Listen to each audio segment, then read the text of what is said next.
hagamos un diálogo, que hagamos una mesa de análisis con Rafael, que nos ha tocado compartir, Rafael, micrófonos, cursos, reuniones, y tenemos años conociéndonos, ¿no? Yo más a ti por tus magníficas caricaturas en la jornada. Ahora sí que podemos decirlo, Rafael, que te vi crecer desde aquellos primeros monos, porque además yo he comprado todas las revistas alternativas de moneros que han surgido en México, y bueno, por ahí comencé a conocer tu trabajo. Pero bueno, Rafael, el cierre de campañas que vimos, yo te quiero dar un dato, sabes que soy matemático, sabes que soy ingeniero, sabes que me manejo con datos, y bueno, y yo estoy siguiendo no una casa encuestadora, no sigo a De las Heras, no sigo a Encol, mira, hasta Massive Caller, porque estoy inscrito a varias encuestadoras. Y bueno, el cierre de campaña lo tendríamos que ver, cuál es tu perspectiva, en el sentido de que pues vimos a Xóchitl Gálvez que se incorpora como candidata. Hoy sabemos, gracias al pacto en Coahuila, que fue toda una faramalla meter a Enrique de la Madrid, a Beatriz Robles, a Silvano Aureoles, porque ya se habían repartido y habían dicho que la candidatura a la presidencia era para alguien del PAN, ¿no? Y como ya llegó, si te parece, Rafael, ya llegó también Jorge Gómez Naredo, de Polemón, y entonces yo diría, pues, que de una vez entrara Jorge, y Jorge, Rafael, les doy nada más el dato y les cedo el micrófono. Mira, yo vengo haciendo el tracking poll, se oye mal en inglés, pero bueno, a mí me da mucha idea lo que es el tracking poll, que es el histórico, revisando la encuesta de encuestas de polls, Jorge y Rafael, y bueno, pues son 21 casas encuestadoras, 21. Para que se den una idea, Polls usa una metodología matemática, es un método bayesiano, gracias a producción por pasar la imagen, pero hay que tomar en cuenta que Polls no hace encuestas, concentra las encuestas y va poniendo las fechas. Estamos en fechas de publicación, porque viene el histórico, pero ellos toman en cuenta a Covarrubias, a Consulta Mitofsky, a Demoscopía Digital, lo que publica El Financiero, lo que publica Encol, incluyen incluso a GEA-ISA, a México Elige, a Rubrum, a TR Research, a Z2, etc. Bueno, ¿qué hace Polls? Pues Polls aplica, ¿no? Es un promedio, revisa los casos de las encuestas y hoy al 19 de enero, le da una ventaja a la coalición Seguiremos Haciendo Historia, que postula a la precandidata Claudia Sheinbaum con un 63% de preferencias, a hoy, al 19 de enero, por un 29% de preferencias por la coalición PAN-PRI-PRD. Estamos hablando de más de 30 puntos. Y aparece MC con un 6%, después de que llegó a alcanzar un 15-16% el año pasado y el año antepasado. Tracking Poll vienen ellos haciendo todas estas mediciones, que es un histórico, en el cual pues las mediciones vienen desde 2022. Es muy interesante porque son muchas encuestas, muchas metodologías, muchos tamaños de muestra, y llegamos al cierre de campaña con estos números. No se notó la llegada de Xóchitl Gálvez a esta campaña, no se elevó el voto duro. Y bueno, Rafael, el domingo próximo, por ahí de mediodía, Morena convoca a su Consejo Nacional, en el que se va a formalizar la precandidatura de Claudia Sheinbaum ya como candidata oficial de Morena. Ya vimos ayer a Marcelo Ebrard en el Monumento a la Revolución acompañando a Claudia Sheinbaum. Era el único aspirante a coordinar la defensa de la 4T. que no se había sumado, no lo habíamos visto en los trabajos con Claudia Sheinbaum. Y bueno, vimos también a Xóchitl Gálvez en Guanajuato ir a mentir a los guanajuatenses, al estado más violento del país, y hablar de la seguridad en Ciudad de México, inventando cifras que no son las del INEGI, ¿no? Muy bien, Rafael, comenzamos contigo porque tú llegaste antes. ¿Cómo ves estos cierres de campaña? ¿Qué te dicen? Ahí les agrego otro por si quieren tocar el tema, ¿eh?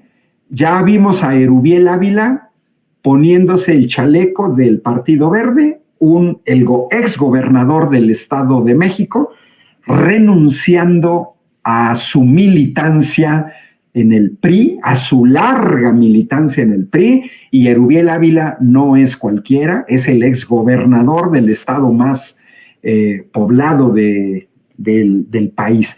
¿Cómo ven, Rafael, y cómo ven, Jorge, este cierre de campañas? ¿Qué podemos prever en estos meses? Estamos ya cerrando enero, está a la vuelta de la esquina las elecciones del 2 de junio. Bueno, mira, de entrada yo sí veo que va a ser muy difícil que Xóchitl Gálvez alcance a Claudia Sheinbaum. Es decir, están en un muy lejano segundo lugar. Efectivamente, el poll de Polls te da una ventaja de Claudia de cerca del 30%. Hay encuestadoras que le dan arriba que le dan aún más, pero en el peor de los casos, en la peor de las encuestas, llevará a poco más de 20% de ventaja, y nunca, es decir, tendría que pasar una cosa muy grave, muy seria, para que Xóchitl Gálvez revirtiera esta tendencia. Y esto que te dicen las encuestas se reflejó con mucha claridad en los cierres de campaña. Xóchitl Gálvez cerró campaña pues en una entidad chica, que es un bastión del PAN, en Acámbaro, ¿no? Donde jaló a liderazgos del PRI, del PAN, del PRD, ¿no? Se vio cómo cerraron filas estos actores, y la verdad es que nunca fue, no fue un cierre tan espectacular como el que merecería una candidata presidencial que aspira a llegar a la primera magistratura. El discurso, sin lugar a dudas, fue mejor que otros discursos que había tenido antes. También pienso que es un disparate decir que es un discurso como el de John F. Kennedy, como el de Martin Luther King. Eso pues, no tiene mucho sentido. Que con revisar el discurso, pues queda claro que no tiene esos vuelos, pero y también está el detalle, pues que lo hizo en teleprompter, ¿no? Es decir, que tenía 6 pantallas de teleprompter para que no se le fuera el discurso. El discurso, esto contrasta con el cierre de campaña de ayer de Claudia Sheinbaum, que fue realmente masivo. Fue en el Monumento a la Revolución y quedó desbordadísimo el Monumento a la Revolución.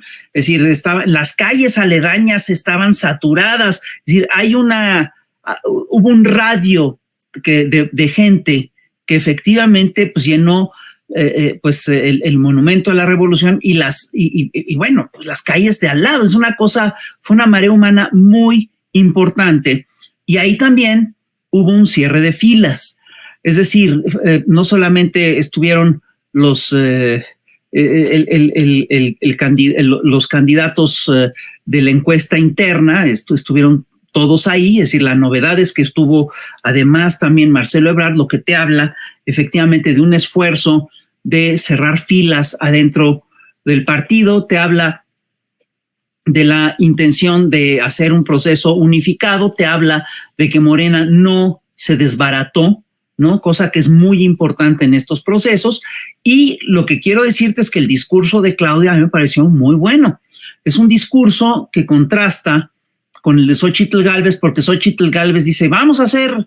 es muy chistoso porque Xóchitl Gálvez, sus mejores propuestas de campaña son, digamos, el retomar las propuestas del gobierno de López Obrador. Dice que no va a retirar los programas sociales, ¿no? Cosa que sería difícil porque ya están elevados a rango constitucional, pero que además la gente ya los hizo suyos, ¿no? y hay que decirlo, son programas contra los que votó el PAN. Son programas que el PAN buscó detener en su momento. Y yo sí estoy convencido de que Xóchitl Gálvez va a hacer lo mismo que haría que haría Milei, ¿no? Que es que en cuanto llegue al gobierno trataría de desmantelarlos, porque ese es el proyecto histórico del neoliberalismo panista. Y esto contrasta con el proyecto de Claudia Sheinbaum, que trae propuestas muy claras. La propuesta de Claudia Sheinbaum es básicamente profundizar la cuarta transformación. Y fíjate que hizo una cosa muy interesante porque convocó a un grupo plural para que revisara todo lo que se había dicho en la consulta, ¿no? Y hizo propuestas muy claras, ¿no? Habló de darle apoyo a los niños, habló de hacer trenes de pasajeros y enumeró 6 líneas de trenes de pasajeros, es decir, no dijo cosas abstractas, habló de consolidar la ciencia, el arte, la cultura, es decir, hizo propuestas que son muy concretas y además que son muy factibles. Eso, por supuesto, que se puede hacer. Y yo te voy a decir lo que a mí me preocuparía de la campaña de Claudia Sheinbaum. Lo que a mí me preocuparía de la campaña de Claudia Sheinbaum es que Morena y sus aliados se confiaran y dieran por terminada la contienda. Esto sería un error gravísimo, entre otras cosas porque lo que está en juego es la propia gobernabilidad de la próxima presidencia de la República, porque la gobernabilidad pasa, entre otras cosas, por tener una mayoría absoluta en el Congreso. Es decir, para poder gobernar, se necesitan hacer cambios importantes en el aparato electoral y en el sistema de impartición de justicia. Y esos cambios no los vas a poder hacer si tú no tienes una mayoría calificada en el Congreso. Entonces, yo sí creo que si la gente de Morena piensa que esta elección va a ser un paseo dominical y que esto está muy tranquilo, está muy equivocada, porque además lo que vamos a ver en los próximos meses es un incremento de una estrategia mediática brutal de miedo primero y después de odio. Yo recuerdo que el último cartón del año pasado que hice es un cartón que anunciaba, hacía pronósticos, decía qué va a pasar el año entrante. Se preveía la guerra sucia, esa ya empezó, arreció con todo. Yo decía también que iban a sacar ya encuestas en las cuales sorpresivamente Xóchitl iba a alcanzar a Claudia, ya las están presentando, que no son ciertas, eso es otro hecho, que son totalmente falsas, eso es un hecho. También anunciaba yo que iba a crecer la violencia, porque sí, y en todo caso la percepción de la violencia, porque una parte importante del discurso que va a utilizar ahora la derecha mexicana, la oposición mexicana, es un discurso que te va a hablar de miedo, de horror, de muerte, de descuartizamientos, entonces es un discurso que obviamente se va a montar en la violencia que se generó en la era neoliberal y que todavía no se acaba de apagar en el gobierno de López Obrador, pero que sí ha disminuido de manera importante. Entonces te van a manejar todo eso todo el tiempo y ojo, esas campañas pueden ser muy eficaces porque son campañas que nunca apuntan a la racionalidad, al debate político en serio, sino que apuntan al miedo, al pánico, al odio, apunta a sentimientos muy básicos y van para allá, ya lo están trabajando y están viendo qué tan eficaces pueden ser. Y estoy convencido además de que tienen el aparato de medios suficiente para poder impulsar estas campañas de miedo y de odio. Entonces es lo que vamos a ver. Y ahí se va a estar jugando en buena medida también el plan C, el lograr la mayoría calificada, la mayoría absoluta, pues, en el Congreso. Y hay otra cosa que también me preocupa, y es que cuando el enemigo externo desaparece, aparecen los enemigos internos. A mí me preocuparía que Morena, en un momento en el que se necesita de unidad, se necesita incluso de inclusión, se necesita jalar a gente de otros lados, me preocuparía que Morena empezara a darle lugar a los pleitos internos. Eso es una cosa que se tiene que resolver antes de las campañas. Se tiene que decir, yo por lo que he podido ver, Morena ha logrado una unidad y una cohesión muy importantes, pero hay que poner el acento en esas cosas. Y al respecto, yo te quiero tocar un tema que a mí me parece que es complicado y que es delicado, que es el hecho de que se está, a la vez de que se consolida el Movimiento de Regeneración Nacional, y ocurre un fenómeno muy curioso porque se está desmoronando el viejo sistema de partidos que estaba anclado sobre todo en lo que era el PRI y el PAN, que eran partidos, que fueron partidos sumamente poderosos durante muchos años. Es decir, si a mí me hubieras dicho hace 10 años que el PRI se iba a acabar o que se iba a desmantelar o que iba a entrar en una crisis profunda, yo no te lo hubiera creído. Es decir, ahorita el PRI está en una crisis profunda, el PAN también, y está en una crisis de credibilidad, y lo que está saliendo es brutal. Todas sus causas son un fantasma. Esta cosa que te dicen, estamos defendiendo a los órganos, a los organismos descentralizados, y que después te presentan un documento en el que ves cómo se los reparten, es increíble. Que te digan, estamos defendiendo el aparato de impartición de justicia, y que después en ese mismo documento veas cómo se reparten a los jueces y cómo ellos avalan jueces. A mí también me parece increíble. Y me parece que los está llevando a una bancarrota histórica, que además en esta bancarrota se están acompañando de la crisis brutal que tiene el neoliberalismo a nivel internacional. Entonces, todo esto se está dando, y cuando se fractura ese partido, cuando se empiezan a fracturar esos partidos, pues la gente que sale, muchos de los liderazgos pequeños y locales buscan reacomodo, y efectivamente estamos viendo cómo muchas de esta gente se realinea en Morena, en el PT, otros se irán a Movimiento Ciudadano, etc. Y Movimiento Ciudadano se está consolidando como el partido alternativa, ¿no? Ante el partido de oposición alternativo, ¿no? Eso es al único a lo que aspira. Bueno, pero el hecho es que en este proceso sí estás viendo un desmoronamiento del PRI, del PAN, del PRD, ni se diga, y estamos viendo cómo estas gentes buscan reacomodo en estos lugares. Y hay zonas del país en las cuales, sobre todo en los estados muy conservadores, hay zonas en las cuales el Morena, si realmente le interesa llegar a gobierno, si realmente le interesa lograr el plan C, pues sí va a tener que, para ganar, hacer alianzas con algunos de estos sectores que se están desgajando. Es una estrategia de largo plazo y es una estrategia importante que a mí no me parece que esté equivocada. Yo aquí lo dejaría para darle paso a Jorge.